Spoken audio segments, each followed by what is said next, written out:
Welcome back. Once again, we are here at It's a Diaz Thing podcast, and I am joined by a wonderful friend taking the time to do a devotional. Here I am joined with Hortensia Morales. She is a good friend of mine. She's also, she goes with me to church, to the Alvarado Spanish Church, but I also consider her like a mentor because she has been with me through a lot. We've been through a lot together. And she's just a wonderful person, and I am so glad that she got the opportunity finally to be with us in this wonderful ministry that we have. And I'm just going to let her talk a little bit about herself. How could I not? I'm a fan. I really enjoy listening to this Tadia's Thing podcast. I'm a lover of podcasts, so I'm excited to be here. Yeah, we have. I was thinking, how long have we known each other?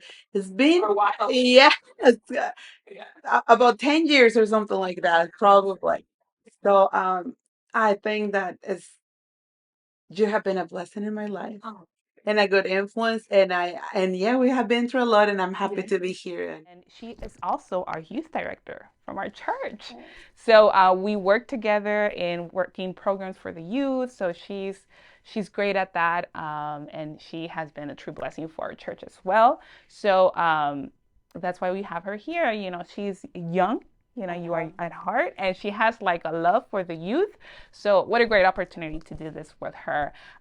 We are talking about a character. A while back, we had Vespers going on at a church, and we chose a very amazing book, one of my favorite, and I actually told you, look, this book is so good. And the reason I say this is because one of my favorite authors, Max Lucado, he talks about the life of Joseph. And I think today is a perfect moment to talk about Joseph and what he went through and how it applies to us. So so let's just dig in and talk about, I mean, I know it's a story that we know, it's a story that we've heard in church, we've grown up with. Maybe if you went to the classes, the kids, you heard the story of the colorful, robe that he used. But there's more to his story. So I don't know if we're gonna be able to finish because it's just so many lessons to learn. But we're gonna try and we're gonna see how this goes.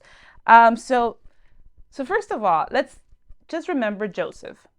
So let's go a little bit back. We have the story of Jacob, Rachel, and the sister Leah, right?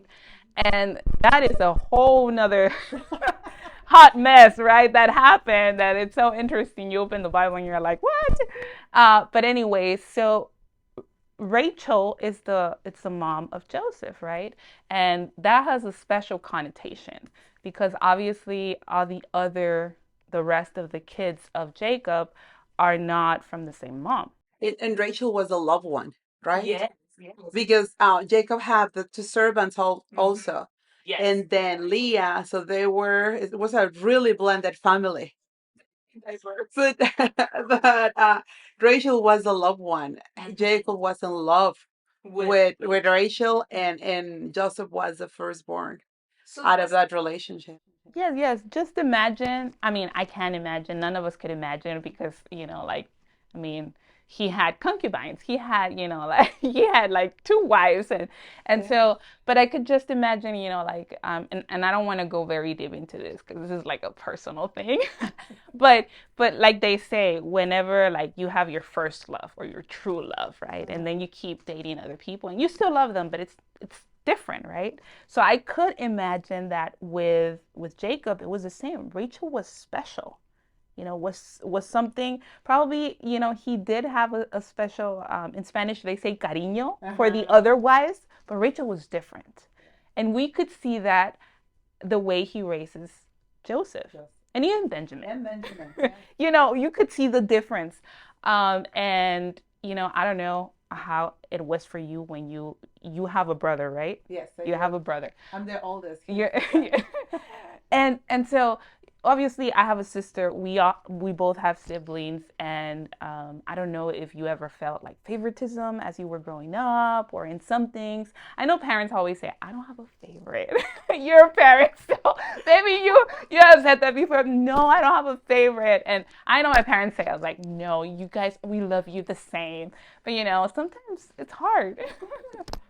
The connection with first of all, growing up with my brother, yes, there were some times where I felt that he was the favorite, he was the consentido, you know, and I didn't know how much was the glasses through which I was seeing reality versus yes, because you feel in that way when you're little, and then when you grow up, you see, well, maybe yes.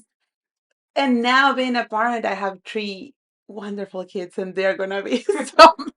I can talk a lot about them, yes, but I can tell you that the connection, because each of them, you know them, they have a very different personality, like really marked. But I found a way to connect with each of them, and I feel that the connection with each is different, and there are moments where I feel closer to one and then to another and then to another. And we have a running joke to see which one is the favorite. I won't say which of them, but there's one that says, "Ma, we're by ourselves. You know I'm not your favorite. Just say it. I won't say to anyone. I say just between you and me, mom." And I say, "Yes, you are." And then I have a daughter. And then I go and say, Ellie, you're my favorite daughter, but she's the only daughter. So we play around that, but I think that the fact that we acknowledge that it helps to dissipate, yeah, conflicts and I try to give time to each of them. But I think that for Joseph, I don't know. You see it when you grow up. Everyone makes mistakes. My parents make mistakes, and I am doing mistakes certainly. But for Joseph, he was kind of a set for failure. I mean, Jacob didn't help a lot, giving him that robe and doing that marked differentiation between him and his brothers. So he had a couple of things against him. When I was growing up, and you're right when you say the perspective, because your perspective changes. When you're little, you're like, no, it's because you don't like me. Choose your favorite or whatever. And when I was growing up, I always thought my sister was the favorite because I wouldn't cry. I was a strong one. I still am, and so they would treat me different because of my personality, not because they didn't they showed their love different. But my sister was more sensitive. She would cry a lot, so they would be different with her. To protect. And now I see it as I grow up, and now she tells me, now I feel that you're the favorite, like as an adult, Oh. And I'm like, why do you say that? It's like, no, I'm not saying that because I'm jealous or anything, because you just know how to talk to my parents, how to communicate with them. And I struggle with that. I don't know how to communicate as I wish I could, but you do communicate very well. And now I see it, and I see what she's saying, and I'm like, it's not that there's favoritism; it's just different perspectives. Yeah, the connection is different. Is different. You find a way to connect in a different in level. in a different way. But as we read the Bible, when it comes to Jacob, I mean, it was obvious there was like a favoritism because of the way he felt for Rachel, even when she was not there anymore. So Joseph and Benjamin was like a connection he felt with his late wife. She was not there anymore, but he had them. So I felt that yes, like you said, parents are not perfect. Parents make mistakes, and Jacob was not the exception. I think sometimes that for Jacob, it was the stages of life. Because whenever he had Reuben and the older ones, maybe it was the struggle trying to work, work, work. And at that point in his life, he was older, so he had more time to spend with his son and to give him education. And it was, I don't know, who knows what the dynamic was, but it was certainly different than with the oldest. I mean, and I'm sure we just have the Bible, and there's certain things that the Bible puts in, and other things that they didn't. And so there's a lot of things we don't know of how things happen. You know, we'll ask in heaven. But while we have this discussion, we are able to see that there was a problem, obviously, in the family dynamics because I don't blame the brothers. You know, I do blame them because okay, you don't have to what point, you know, to what point. I think to a point because you're like, oh man, I mean, to the point wanting to kill someone. That yes. I mean, I've never. I mean, I felt those feelings, but not never to the point like when I want to say, you know, we have to kill the person, you get rid of them. You know, No, and that was. that's extreme. I mean, I do get that Jacob did make a lot of difference in them, and that you know, I compare. I've never felt like this, like in my family, but sometimes like at work, you know, when you say, oh, it's not fair, you know, like this, I'm putting all this work. This person is not even putting half of my work, and he's getting paid the same amount. You know, and you do feel like kind of like esa cosita like inside of you. You're like, oh, but but I can imagine somebody feeling that way. And something that I personally think is that Satan took advantage of those feelings of jealousy to take that feeling to wanting to kill Joseph or get rid of him. And why? Because he knew what God had for him. And so Satan uses people when they fall into these horrible feelings. So that's why we have to be very careful when there's jealousy, coveting, wanting something that the other has, wishing, you know, or comparing your life with somebody else's life because Satan can use that. And I think that well, two things. A phrase that I heard a long time ago was that you cannot avoid birds passing over your head, like the bad thoughts or feelings, because sometimes you just have them as and like a reaction to a situation, but you can stop them of building a nest on your head. So I feel like just imagine, I mean, your little brother getting this big. You know, I remember one Christmas. Now that I think of it, where my brother received like a really back in the day. I'm gonna date myself, but it was a Nintendo. I don't know which version of the Nintendo, but it was a new one and it was expensive. And my missile Christmas present was nothing compared to that. Oh my goodness. So, but I get the reasoning of where they can share it and they can both play. And at the end of the day, I don't even think that is that good of a present, right? But yeah, you feel those feelings, but one thing is to harbor them and let them grow and continue to go into that mindset, and that's when Satan takes advantage of your feelings and instigates. But on the other hand, Ellen G. White says that Joseph was affected also, that he was getting a little bit spoiled. He was his personality was getting affected by the circumstances. So I wonder. And that's interesting, Yeah. you know, because like now you also there's another lesson that you learn because I mean it's happened to all of us when we get good at something and then Got to your head. yes, and then somebody acknowledges it and then It they feels tell good. it feels good, but where you know where's that point where you say, you know, like you start, you know, looking down to people when you start saying, you know, like I'm better, I'm good, I'm this and that. But then I think God always uses experiences and just circumstances to humble us. You know that. You know, we got to the same church. So one of our sisters in Christ at church is Isis España. And she's a great, Very famous, yeah, very and famous, amazing, yes. and very humble. And I was gonna say, I always said, I know. I mean, God didn't allow me to have that gift because it will go through my head. God is so wise. Yes, I see it, Laura. I know it. But there's people that are able to manage that. Like, Isis is like a perfect example. She's super humble. She's always giving glory to God. But I mean, me, I don't know that I will handle it that way. And yeah, it is both sides, right? It was the brothers. going to the extreme of wanting to kill his own brother. Yeah. Oh, That's really intense. because I can see he was a teenager. He wasn't as mature as Simon or Ruben or all of them.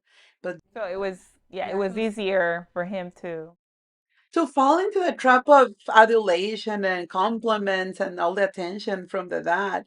But the oldest, they were, I don't know. I don't know. You brought a very interesting point, because I had heard somebody say that God could even use um, uh, even use something that Satan does for good. No, because it says, for those who love him, how's that? I know in Spanish, para los que le aman todas las cosas les ayudan. Yeah, for good. For good.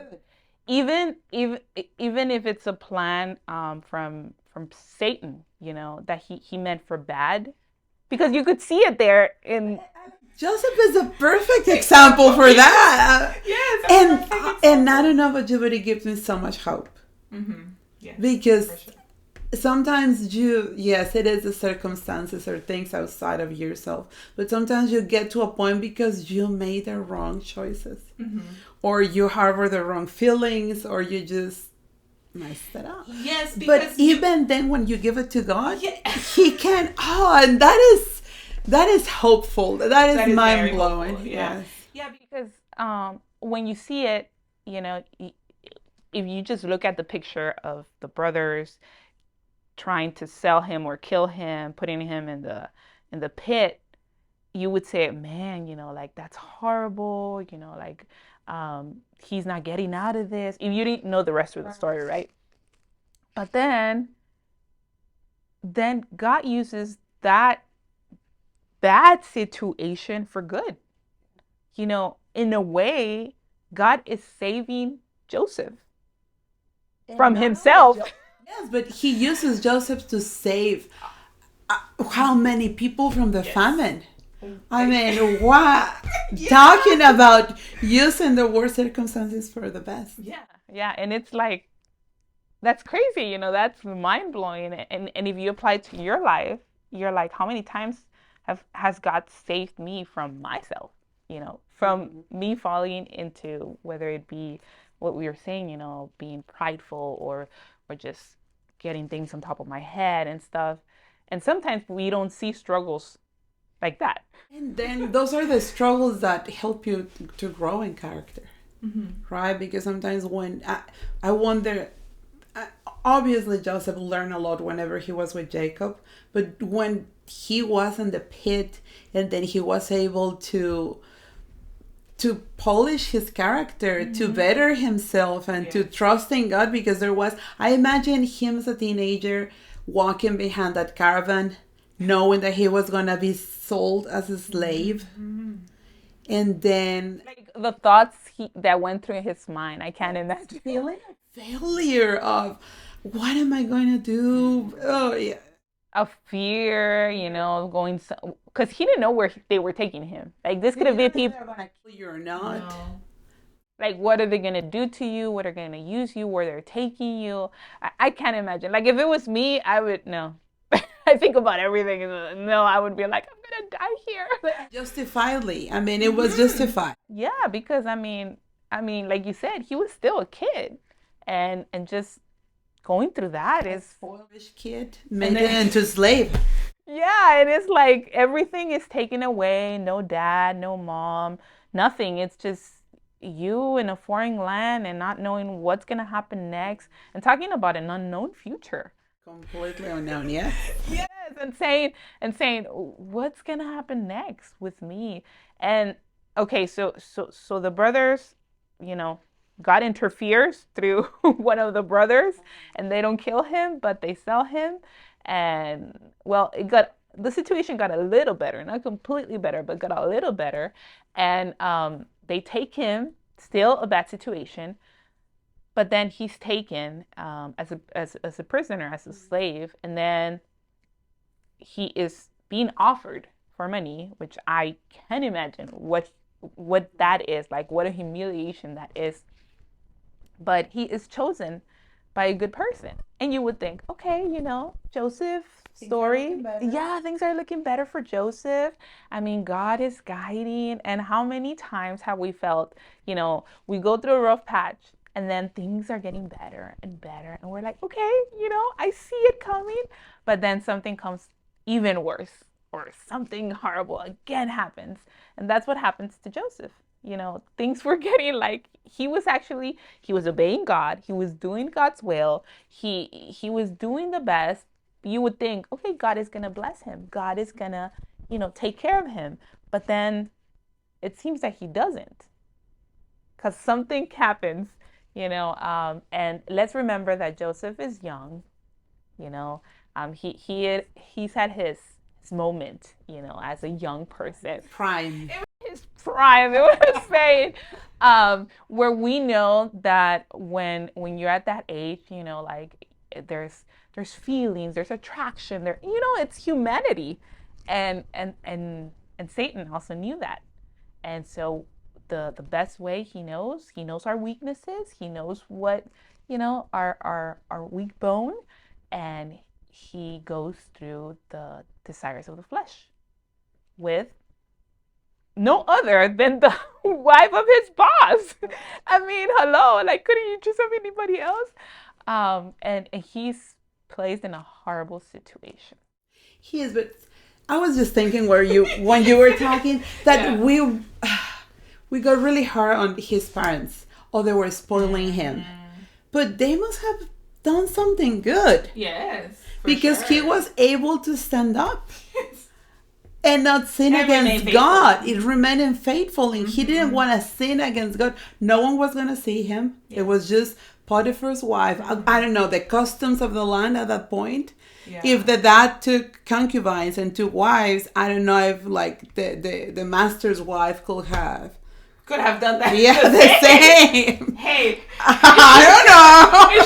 It's a two-way road. I mean, I don't know really, but she was a very powerful woman. Yeah. And the culture that may mean advantages. Maybe he will gain power, control. Who knows what? But I have to give kudos to his education, because as bad as it was, and me as a parent, I mean, okay. I made mistakes maybe as a parent, and we all do, but the good things that you instill in your kids when they're little, they will never forget. And I think that part of that was Joseph being able to stand for what it was right. Yes, because faithfulness like that, it has to start somewhere. It doesn't happen from one day. Yeah, it's not just like, oh, Joseph's perfect, like he's godly. No, it takes a connection with God, a presentation of His Word. There had to be something like that. There just had to. It was one of the things, if correct me if I'm wrong, that the brothers didn't like about him. Yes. Because he used to take care of the books, and he will correct all those things, and they hold it against him that he will go and tell to his dad, right? Yeah. So I think that was building up little by little, and he was faithful not only at that moment, but he was faithful all the way through his work. He started like getting promotions or getting more responsibility from the beginning when he got, and even when things didn't go his way. Yes, he always later after that he was a main person at the jail, right? He was in charge of different things. So yes, he was faithful in the little things, and whenever the big hardship or the big test came, he was able to take it, and it's amazing. You're right. I mean it takes a relationship with God to remain faithful to Him. It's not just something that overnight. It's something you have to work with, because obviously I see it like a relationship with a friendship, or like a relationship. You have to know the person to trust him, to be faithful. And I'm thinking, I don't know. You went away to college, right, for a while, and I did too. And I don't know if you I mean, it's about that age, about Joseph's age, right? Where the salmon, I will say that. Yeah. And then you see a lot of people that whenever they go away from home, it's like on leech. Right?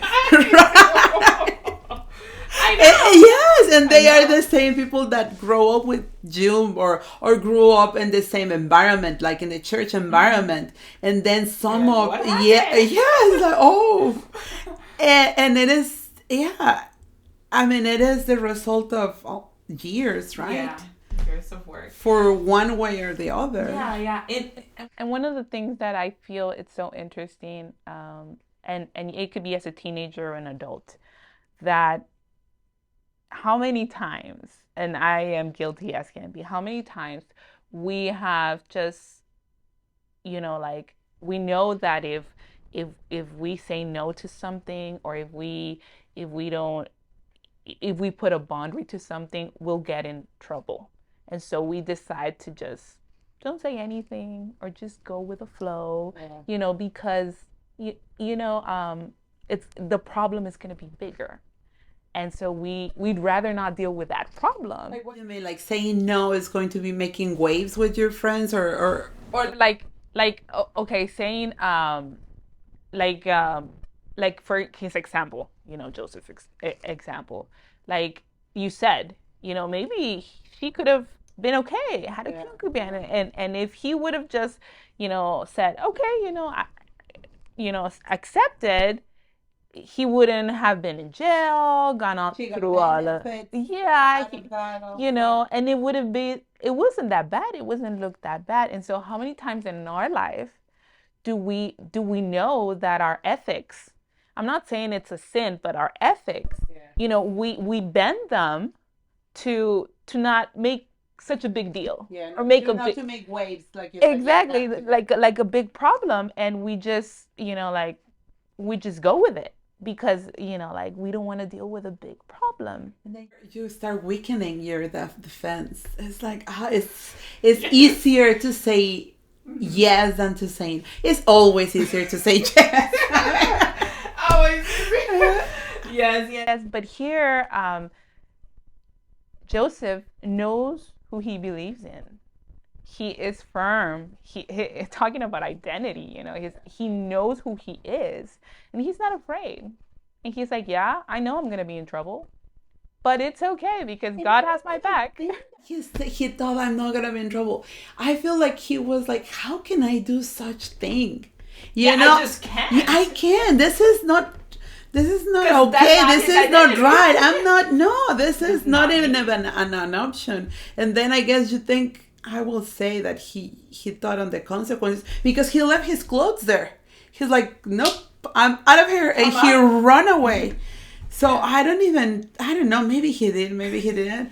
But I feel like, yes, he was talking about identity. That's right? True, yeah. He I am not that kind of person that does this. That's not It is out of discussion. It's not even an option. No, it's not even an option. Even if it was an option, it's not an option because this is not me. And that's just incredible to think like that. So now we move on. He's taken to jail. We're talking a little bit about that, and we have the butler and the baker. He makes friends. He even makes friends with a jail person, because he's so good. It's Joseph, and even in the midst of, hello, it's jail. And I'm pretty sure back in the day, jail was worse than what it is now. As we read about history, but it was not a nice place. He was still young. He didn't know how long he was going to be there. He had to wait for God's timing, and just when he thought he had his break, because he told one of the prisoners that left, he was like, remember me, and he's like, yes, I'm gonna remember you, whatever. You didn't remember. Yeah, he didn't remember you. And how many times do we pray and pray and pray for this moment, and it doesn't come, and it doesn't come, and you think it's coming, and then it doesn't come. And this reminds me of that waiting process of Joseph, that there was a time. And there was a time because God needed to be glorified at that time. not just when Joseph wanted it, but at a specific time. Because time passed by when Yeah. He wasn't that young at that point, yeah. and how how many times do we focus so much on the time and it's not happening and God's not answering our question? But the thing is like, you know, just wait for my moment. It's coming, but there's a moment for everything. And I think God always works the same way. There's always this moment that he wants to act, because then Pharaoh, he has this dream, and until that moment this person is like, oh yeah, there's somebody. Until he needed it, really. Yeah, until he really needed of Joseph, uh, this moment comes, and still then he glorifies God. He could have said, like, no, like, God, forget about God, I could tell you this dream or whatever, but no, he still says it's not me, it's God. Yeah. God is the one that reveals this dream. And I guess that's like really enjoying the process for Joseph, because I don't imagine him being bitter. Yeah. Can you? I mean, because he had a good position at Potiphar's house. Yeah. And then boom, again to the pit, back to the beginning again. Yes, exactly. And he could very well be bitter. At that point, I mean, no. He had all the reasons. Forget about it. I mean, I've been faithful, I've done this. But for him to be chosen as a leader at the jail, he was a foreigner. I imagine that the baker and the butler, they were, I don't know if they were foreigners or not. But I mean, he had things against him. And he, even though whatever the values were, he rose to the leadership position in the prison. That's ironic. To palace? Yeah, that is like from how do you call it, from riches to riches, from rags to riches. Yeah. Yeah, that is like who would think, right? Who would even think, like, coming from literally the pit. His testimony on the day-to-day basis at the jail, it's like I was saying, he wasn't bitter, he was helpful, he tried to organize, he was trusted because the butler and the baker believed him, trusted him with his dreams, and he whenever he was right, I'm sure that he gained the confidence of other people. And when he was called to the palace, I don't imagine him as a bitter person, or it was with Joseph. It was like from day to day he was changing. He was doing what it was right. So whenever he got to that position, he was ready.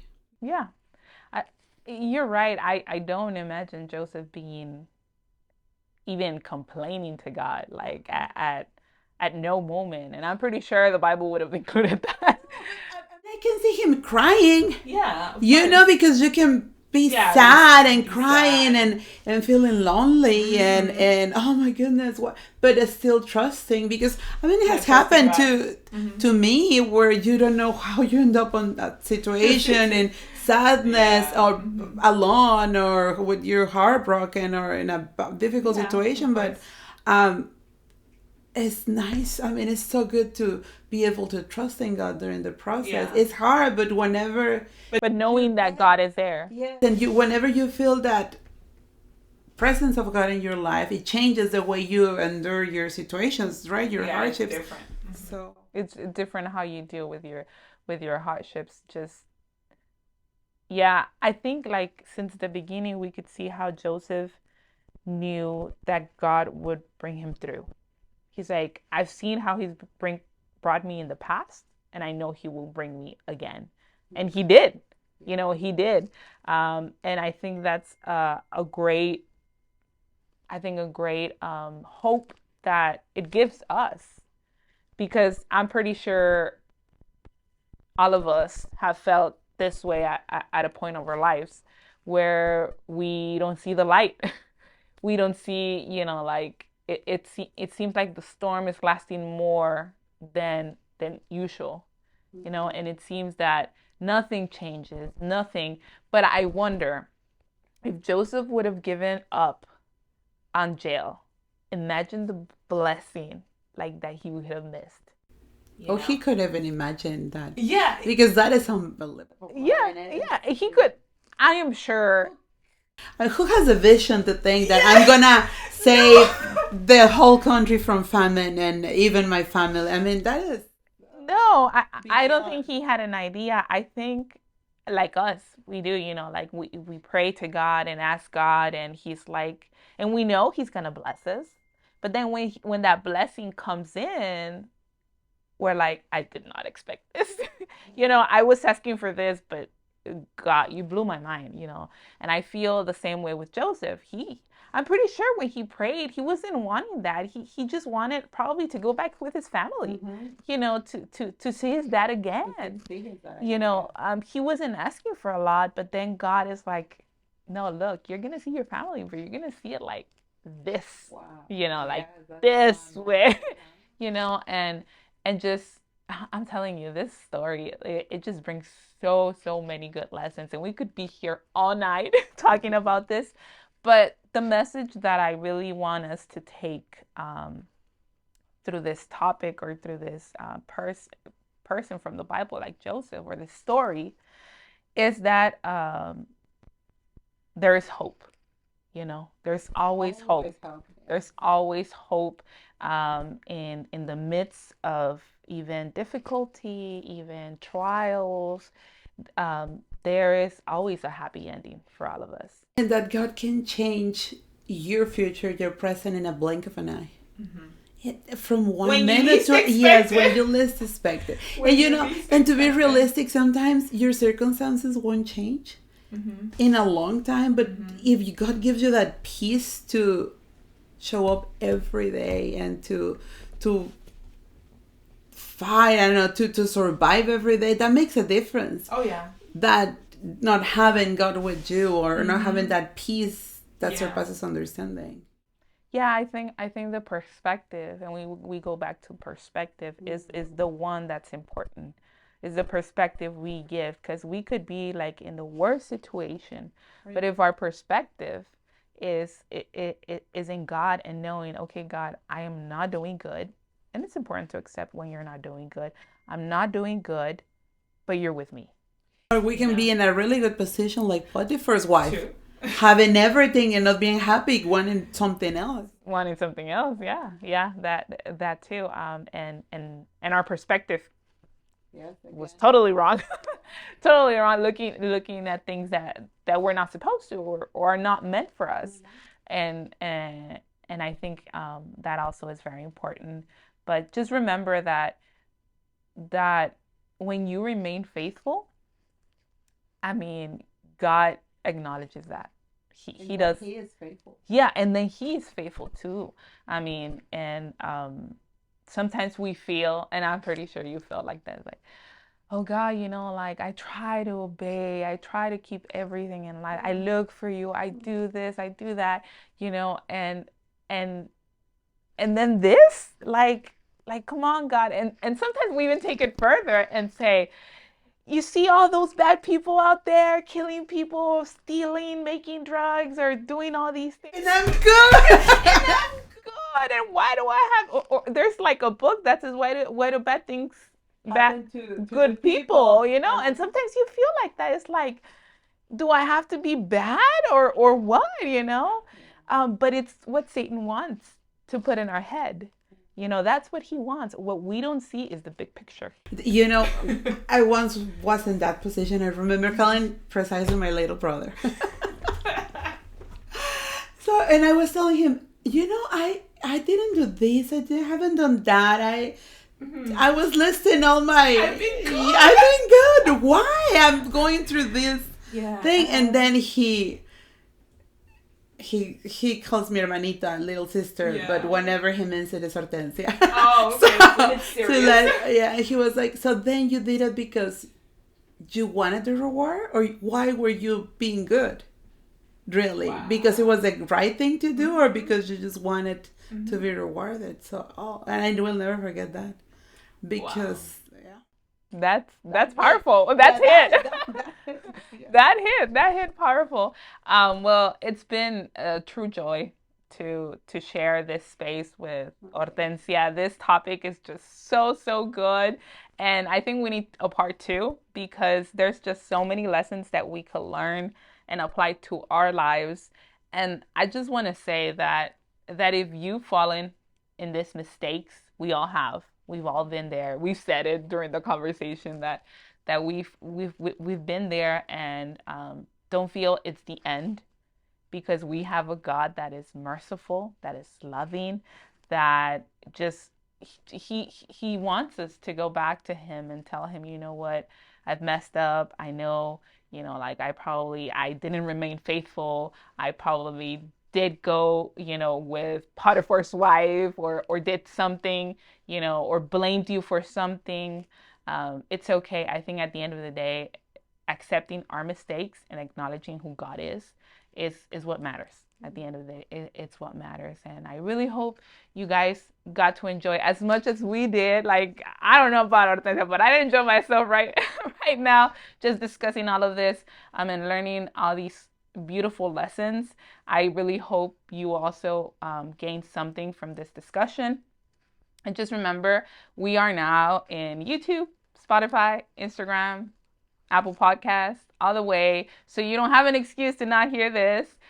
Make sure you share it with a friend. You never know what this could be a blessing, and you could be an instrument used by God.